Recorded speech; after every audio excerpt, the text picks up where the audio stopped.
आणि आज सकाळपासून 2.5 ते 3 तास झाला माझा माणूस आज ऑफिसला उभा होता इलेक्शन ऑफिसला की मला रिजेक्शन पाहिजे, आम्हाला पिटिशन पाहिजे तर ऑफिसला आले नव्हते किती वेळ. मला 1 वाजता त्यांनी मला फॉर्म दिला तो. म्हणजे याचा अर्थ काहीतरी मुद्दामून डिले करायचा प्रयत्न करतायत. मग हा सगळ्या गोष्टीमध्ये कोण इन्व्हॉल्व आहे, काय चाललंय याची पण इन्क्वायरी तुम्ही केली पाहिजे. माझा फॉर्म तुम्ही इमिडिएटली मला रिजेक्ट केलं काल तुम्ही, तर मला तुम्ही इमिडिएटली काल फॉर्म देणं तुमचं भाग होतं, तुमचं कर्तव्य होतं ते काल. पण तुम्ही मला काल न देता आज सगळे 3-3 तास 3.5 तास थांबवून माझ्या माणसाला तुम्ही डिले करून तो फॉर्म दिलेला आहे. चलाना था सिस्टम ने, तो उसको इंडिपेंडेंट लोगों को पूरा सहारा करना चाहिए था, उनको बोलना चाहिए था कि बाबा ये सिस्टम में आप फॉर्म भरिए, ये एक एजुकेशन वीडियो निकालना चाहिए था उन लोगों के लिए कि बाबा इस तरह से आप करिए. इसमें छुपाने वाली क्या बात है? अगर आप मुझे फॉर्म भर रहे हैं तो डिस्कस करने वाली क्या बात है इसमें? सर आज सुबह 7 बजे डायमंड गार्डन में उन्होंने कैंपेन चलाया था, जॉगिंग कर रहे हम लोग उससे बात कर रहे थे. ये अधिकारी का नाम है अपने, वो लोगों को कैंपेन करते ज्यादा से ज्यादा जागरूक हो लोग. तो लगता है कि ये भी एक कैंपेन चलाना चाहिए, उनको बताना चाहिए. हाँ, बेसिक कैंपेन है. यहाँ लोगों तो लोगों को डिमोटिवेट कर रहे हैं इलेक्शन लड़ने के लिए, और वहां पे जाके प्रचार कर रहे हैं कि आप इलेक्शन में लड़िए करिए, इलेक्शन में भाग लीजिए, वोट करिए करके. अरे वोट करने के लिए उनको राइट कैंडिडेट तो मिलना चाहिए. अगर इंडिपेंडेंट 11 लोग को अगर उन्होंने बेदखल कर दिया है, डिस्क्वालिफिकेशन कर दिया है, सिर्फ पार्टियों को रखा है, तो उसका कारण क्या है आपको ढूंढना है. सर 173 और 172 और 172 के जो अधिकारी हैं हीरा लाल जी IAS ऑफिसर है और वही देख रहे हैं इलेक्शन चुनाव का, तो उनसे क्या मैसेज पहुंचाना चाहेंगे उन तक? मैं हीरा लाल जी से पर्सनली मिला था उनको, लेकिन उनके नीचे जो रिटर्निंग ऑफिसर है प्रकाश थविल जी, उन्होंने क्लियरली सबके सामने मुझे बोला कि जो पार्टियां है वो पार्टियों के पास मेरा नंबर था, आप इंडिपेंडेंट थे, आपका नंबर नहीं था. इसका मतलब क्या you be favouring the parties? आप पार्टियों को फेवर कर रहे हो, इंडिपेंडेंट को आप डिस्क्वालिफिकेशन के हिसाब से डिस्करेज कर रहे हो आप. सर क्या इसका मतलब ये हो रहा है ना डायरेक्टली. क्या लग रहा है आपकी लोकप्रियता को देखते हुए कहीं अपोजिशन के जो सत्ता पक्ष लोग हैं वो आपको रोकने की कोशिश कर रहे हो? मैं बोला पॉसिबल. मैं नहीं कहता कि मैं स्ट्रांग हूँ कि जैसा भी हो, लेकिन मैंने इतने साल में काम किया है और मुझे पता है मेरा कंडीशन जो है पोजीशन क्या था यहाँ पे करके. अगर ऐसा कुछ हो रहा है और ऐसी दिक्कतें अगर लोगों डाल रहे हैं तो फिर ये इलेक्शन सिस्टम नहीं है, this is something else. Sir इसके लिए कोर्ट में चैलेंज करना चाहेंगे. जैसे हर जगह गाइडलाइनें दी जाती है, यहाँ भी दी जानी चाहिए थी, ऐसा लगता है आपको? दूसरा अगला स्टेप अब आपका क्या रहेगा या क्या मैसेज देना चाहते हैं? मैंने आपका प्रेस कॉन्फ्रेंस बुलाने का कारण यही था कि इलेक्शन कमीशन अगर यहाँ पे हो रहा है, ऐसे बहुत जगह पे ये गलत हो रहा है, डिस्करेज कर रहे हैं और डिस्क्वालिफिकेशन पूरे रैंपेंट है. मैक्सिमम लोगों को डिस्क्वालिफाई किया और वो मैक्सिमम इंडिपेंडेंट लोग थे. अगर ये सिस्टम अगर सब जगह पे अगर ढूंढोगे अगर आप पूरे मुंबई में या महाराष्ट्र भर में, तो आपको समझ जाएगा कि something else is happening here. Election commission काम नहीं कर रही है और कोई काम कर रहा है अभी इसके पीछे, और अगर ये हो रहा है तो ये घातक है. अगर लोकतंत्र के लिए, लोकशाही के लिए बहुत घातक चीज हो रही है. मेरा एक सवाल है, कानूनी प्रावधान के तहत अगर कुछ फार्म भरते समय अगर कुछ त्रुटियां होती हैं तो वहाँ पर कुछ मौका दिया जाता है, क्या आपको मौका नहीं मिला?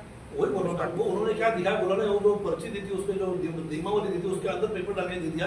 उनका फर्ज था मुझे बोलना, मेरी फर्स्ट टाइम इलेक्शन नहीं है कि शपथ नहीं दी करके. आप शपथ देना काम आपका है, आपको मुझे बोलना चाहिए कि आप आए हैं तो शपथ दीजिए. शपथ मेरे घर पे लेने आना ना, ये घर से शपथ लेके आ गए घरों में. शपथ देने के लिए मुझे आपको बोलना चाहिए, कैमरामैन आपके पास था, आपको बोलना चाहिए कि आपने शपथ दी है कि नहीं ली करके. This is the wrong guidance. और एक किसको किया गया है wrong guide? Only independent people. पार्टियों को ऊपर से फोन जब आता था उनके लिए तो उनको बुला बुला के सब किया गया है. There are some information, some news है. लास्ट 30th तक जो स्टूडेंट चल रही थी तब तक किसी को अलाउड नहीं था, तब भी किसी किसी के फॉर्म भरे गए हैं, तब भी किसी किसी को परमिशन मिली है, कभी फॉर्म एक्सेप्ट किए गए. लेकिन जब इंडिपेंडेंट आता है उसके पास कोई सोर्स नहीं होता, उसके ऊपर कोई होता नहीं है, इसका मतलब they are taken as granted. मतलब जहाँ पे बोलता हूँ मैं, फिर डेमोक्रेसी का काम किए. डेमोक्रेसी में ये अभी एक सिस्टम चला रही है, काम करता है, मेहनत करता है, समाज कार्य करता है. उसके बाद में इलेक्शन जब आता है तो हम लोग एक अपने को फॉर्म देते हैं, उसमें इतनी दिक्कतें आती है. उसकी दिक्कतें आने के बावजूद भी सब लोग फॉर्म भरते हैं. उसके बाद में जब फॉर्म सबमिट करने जाते हैं आप लोग इलेक्शन कमीशन के पास, रिटर्निंग ऑफिसर के पास, तो उसके पास में उनके पास स्क्रूटनी ऑफिसर जो बैठे होते हैं, उनका काम क्या है कि हमारे फॉर्म में कुछ त्रुटि है, कुछ कमियां है, वो बताना उनका काम है. हम जब वहाँ पे फॉर्म सबमिट करने गए थे, मेरी वाइफ और मेरे मुख्य प्रबंधक शैलेश और मेरी टीम जो थी, तो हमको ये बोला गया कि फॉर्म ले लीजिए और आप बाहर बैठिए, हमारी टीम आपको बोलेगी इसमें क्या क्या दिक्कतें हैं, क्या क्या पेपर कम है करके. जब 10-15 मिनट बाहर बैठने के बाद में हम लोग जब वहाँ रुके, उसके बाद BMC का एक बंदा आ गया, उसने एक इतनी बड़ी नियमावली की लिस्ट दी थी और नियमावली की लिस्ट के अंदर एक पेपर डालकर रखा था. ये आपको पता भी नहीं है, उसने बताया भी नहीं कि इसके अंदर पेपर है जिसपे नोटिस है. अब मेरे हाथ में ये पर्ची है 10,000 रुपए की, जो मैंने फॉर्म की भरी थी, उसने पूरा स्क्रूटनी करने के बाद में स्टार्टिंग में ये पर्ची मुझे 10,000 की भर के दे दी। इसका मतलब ये है कि मेरा फॉर्म एक्सेप्ट हो चुका है। When you are getting a receipt of 10,000 rupees, it states that is an acknowledgement of the form has been accepted. तो मैंने जो फॉर्म लिया मैंने बैग में रख दिया, मैं निकल गया। थर्ड डे मैंने ये फॉर्म भरा 28 को। अब वहां पे उन्होंने अंदर लिखा था नोटिस में कि आपने शपथ नहीं दी करके, और ये अंदर नोटिस जो थी अंदर थी पेपर में। अब ये पेपर नोटिस अगर आप वर्बली बात कर सकती थी हमारे पास में, तो स्क्रूटनी ऑफिसर बैठे थे 8 से 10 टीम बैठी थी, तो उनका कॉपी तो है एटलीस्ट कि वो जो इंडिपेंडेंट आदमी है उसका आइडिया नहीं है, पार्टी का तो आदमी है नहीं वो, तो उसको एटलीस्ट कुछ समझाया जाए, उसको एटलीस्ट एक्सप्लेन किया जाए कि किस तरह से आप फॉर्म भरते हो, कौन से पेपर इसमें कमी है, आपके लिए कल दिन दिया गया है या एक 24 आवर्स आपके दिए गए हैं, आप आके इसको आप फॉर्म उस पर सबमिट कर दीजिए पेपर्स लाके। ना मुझे फोन आया, ना मुझे किसी से बात करने दी, डायरेक्टली वहां से मुझे बोला कि ये हो गया करके, आप परमिशन हो गया करके आपका। अब इसका मतलब क्या होता है कि एवरीथिंग इज एक्सेप्टेड, सबमिशन हो चुका है। एक नॉर्मल आदमी इंडिपेंडेंट फॉर्म भरता है तो उसका मतलब यही होता है। अब जब हम लोगों ने लास्ट 30 तारीख को मुझे फोन आया वहाँ से कि आपका फोन रिजेक्ट हो गया है आपका फॉर्म, मैं बोला ऐसे कैसे रिजेक्ट हो गया, तो मुझे बोल रहा आप यहाँ पे सही दिन बाकी थी और यहाँ पे आपका शपथ हमने ली थी। तो शपथ हमने नहीं ली, तो शपथ अगर नहीं हमने ली तो शपथ तो बोला आपने घर पर ऐसे तरीके ना बोला, शपथ देने के लिए आपको तो आपको बोलना पड़ेगा आपको कि मुझे शपथ दिलाइए करके आप, it is the job of the returning officer. तो ये भी मुझे बोला नहीं गया।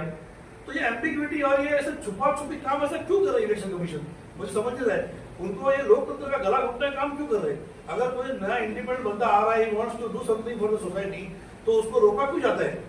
उसको सामने बैठे सिखाया जाना चाहिए कि भैया आप आगे आ रहे हो, वेरी गुड, पॉलिटिक्स में आपका स्वागत है, समाज कार्य में आपका स्वागत है, हमें यंगस्टर्स अच्छे सीखे बच्चे, पढ़ाई किए बच्चे चाहिए, हम लोग चाहिए आप करके, तो आज समाज का लोगों का अच्छा भला हो सके। बट मुझे ये नहीं पता है कि ये सेम पार्टी आज यहाँ पे चेंबूर में आपके ग्रुप में, चेंबूर में 17 लोगों ने फॉर्म भरा था, उसमें से 11 लोग थे इंडिपेंडेंट। अभी अगर मैं उस तरह से सोचते लगूं कि 11 के 11 इंडिपेंडेंट इन्होंने अगर डिस्क्वालीफाई कर दिया है, तो अगर मैंने ये बात कही क्या गलत होगा कि आपने ये 2 इंडिपेंडेंट लोगों को डिस्क्वालिफिकेशन करके आपने सिर्फ पार्टियों का इलेक्शन रखाया करिए, तो फिर लोकतंत्र और डेमोक्रेसी क्यों चला रहे? फिर आप ये चलाना बंद कर दीजिए, फिर आप ब्रिंग द प्रेसिडेंट रूल, अगर आपको यही करना है तो। मुझे समझ में नहीं आ रहा है कहाँ जा रहा है अपना इलेक्शन सिस्टम, कहाँ जा रहा है? यहाँ पे लोगों को जो 10-15 साल से मेहनत कर रहे हैं उनका फ्यूचर क्या है करके। एक टाइम पे आप बोले लोगों को, नए लोगों को आना चाहिए करके, यंगस्टर आने चाहिए, कोई सीखे बंदे आने चाहिए, और एक टाइम पे आपको घरा घोट रहे हैं, यहाँ पे ऐसे आप फॉर्म भरने में आप हेल्प नहीं कर रहे हो, छोटे सिंगल शपथ नहीं ली, साइन नहीं किया, सीधे रीजन के लिए आप फॉर्म रिजेक्ट करते हो, तो ये बंद होना चाहिए। This system has to be stopped immediately. अगर ऐसा हो रहा है तो फिर इससे अच्छा है कि बाबा ये डेमोक्रेसी बंद कर दीजिए आप, और सीधा बोलिए ये आदमी लोग है, ये टीम है, ये पार्टी है, ये हमारे पास रूल करने वाली है 10-15 साल के लिए, लोग मान जाएंगे। ये जो आप गेम कर रहे हो इलेक्शन का, फंडा बता रहे हो लोगों के दिल में, ये सब फेक ऐसा मुझे लग रहा है। क्या आपको लगता है कि इसके पहले तो इस तरह के जो प्रावधान नहीं हुआ करते थे, लोग एक विधानसभा में कम से कम 50 से 50 कैंडिडेट लोग, जिसको लिखने पढ़ने नहीं आता, तो वो लोग भी जो है इस तरह के जो फार्म भरते थे और चुनाव लड़ सकते। पूरे देश में आप महाराष्ट्र, उत्तर प्रदेश, ऐसे ऐसे कैंडिडेट भी आते हैं। तो आपको लगता है कि पिछले कुछ सालों से इस तरह के बदलाव जो है समाज के लिए और लोकतंत्र के लिए घातक हो सकते हैं? बिल्कुल घातक है। मुझे बोलो ना, अगर आपने तो रोक ही कर दिया ना, आपने नए लोगों को आने को एंट्री बंद कर दी यहाँ पे, जिसका कुछ दिल में ख्वाहिश है लोगों के लिए कुछ काम करे, समाज काम करे, या कुछ बढ़िया स्टेट के लिए, इलेक्शन के लिए, या तो आपके सिटी के लिए कुछ काम करे, उन लोगों के दिल में अगर कोई ख्वाहिश हो तो आपने तो रास्ता ही बंद कर दिया उनका। मतलब इससे अगर पार्टी का हो, पार्टी ने आपको टिकट दिया है तो ये आप लड़ोगे, बाकी लोगों में फिर ट्राई करो। फिर ये अगर जो कर रहे हो काम, इलेक्शन में काम जो कर रहे हो, ये बंद कर दीजिए ना। फिर आप इंटरनल आप क्या करो, अपने पार्टियां बैठी हो और डिसाइड कर लो किसको लड़ना है, किसको नहीं लड़ना है करके। आज पर्चा आपका कैंसिल हुआ है और विरोधी दल जो पूरे देश भर के जो विरोधी दल है, लगातार जो सत्ताधारी दल को, चाहे इलेक्शन कमिश्नर हो, कहीं न कहीं उनको ऊपर हमला करते आ रहे हैं। कहीं न कहीं जो है यह जो संस्था है दबाव तंत्र में काम करे। तो आपको लगता है उन चीज़ों का एहसास आपको होने लगा कि वाकई ये बात सत्य है? मैं आज ये नहीं कहूँगा कि बाबा उनके जो अपोजिशन क्या बात कर रही है और जो रूलिंग पार्टी क्या बात कर रही है, मुझे उस पर नहीं गिर रहा है। मुझे सिर्फ इलेक्शन कमीशन में ये बात करनी है, अगर नए लोग, नई टीम, नई अगर पीढ़ी अगर इलेक्शन लड़ना चाहती है तो उसके लिए इतना स्ट्रेंजर और इतना डिफिकल्ट सिस्टम बनाना नहीं चाहिए आपको। उनको आप लेके बैठना चाहिए, उनके पास में अगर शपथ नहीं ली है तो उनको बोलना चाहिए आप शपथ आपने ली है, आपकी टीम होनी चाहिए ना उनको गाइड करने के लिए। अगर आप ऐसे बोलोगे कि आपको लिखना चाहिए, आपको पढ़ना चाहिए, तो ये रॉन्ग सिस्टम आपका है। मैं आज आवाज उठा रहा हूँ, मैं आज का निषेध कर रहा हूँ मैं इलेक्शन कमीशन का। सर इसी हिसाब से। इलेक्शन कमीशन कहीं ना कहीं पक्षपात कर रही है, आपको क्या लग रहा है? देखो, दिली की हे करायचंय, आम्ही सांगितलं पण त्यांना विचारलं पण की आपल्याला शपथ घ्यायचंय, असं काय नाही की बाहेर जावा बोलवतो। नंतर जे त्यांचे अधिकारी आहे आरोचे प्रकाश तरेंचे जे अधिकारी आहे बाहेर आले, मला सांगितलं साईन करा आणि तुमचं झालं तुम्ही जा। आम्ही विचारलं पण त्यांना की लपवून घेतलंय असं। आम्ही विचारलं पण त्यांना की काय करायचं साहेब, थांबवू का? नाही बोलले तुमचं झालं तुम्ही जावा। आणि हे फक्त हे फॉर्म आहे, आम्ही काल लेखी पत्र पण देऊन आले, सगळं काही केलं ते काल पण सर बोलले। तुमचं नाव काय आहे? माझं नवनीत सुरेंद्र सिंग राणा। एकंदरीत आपल्याला आपलं झालंय असं बोलल्यानंतर मग आपण काय समजलं की कन्फर्म झालंय? मला असं वाटलं की आम्हाला कॉल येईल, कदाचित एक मेसेज येईल।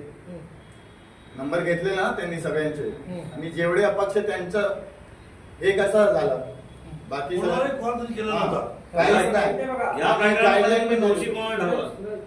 म्हणजे अंधारात ठेवून या सगळ्या गोष्टी होत आहेत का असं तुमचं म्हणणं आहे का? सरकारचं आपण बोलू नाही शकत की पाहिजे कोण आहे याच्यात। आणि आम्हाला कळवलं होतं की तुम्हाला त्रुटी असेल कॉलमध्ये तर तुम्हाला कॉल हो. 173 जे चुनाव अधिकारी त्यांना तुम्ही म्हणजे हे पकडताय, त्यांनीच असं केलेलं आहे। कारण मुख्याधिकारीला बाकी आपण दुसऱ्या जागी सगळीकडे 5 वाजेपर्यंत चालू होते। हे आपल्या 173 विधानसभा इथे का असं केलं? 11 वाजेपर्यंत सगळे डिक्लेअर झाले, सगळ्यांना सांगितले। 10:30 पावणे 11 लगेच ऑनलाईन करून टाकलं। तुम्हाला 3 वाजेपर्यंत वेळ होता स्क्रुटिनी करण्यासाठी। हो. आणि माझ्याकडे लिस्ट आहे कितीतरी लोकांना तुम्ही स्क्रुटिनी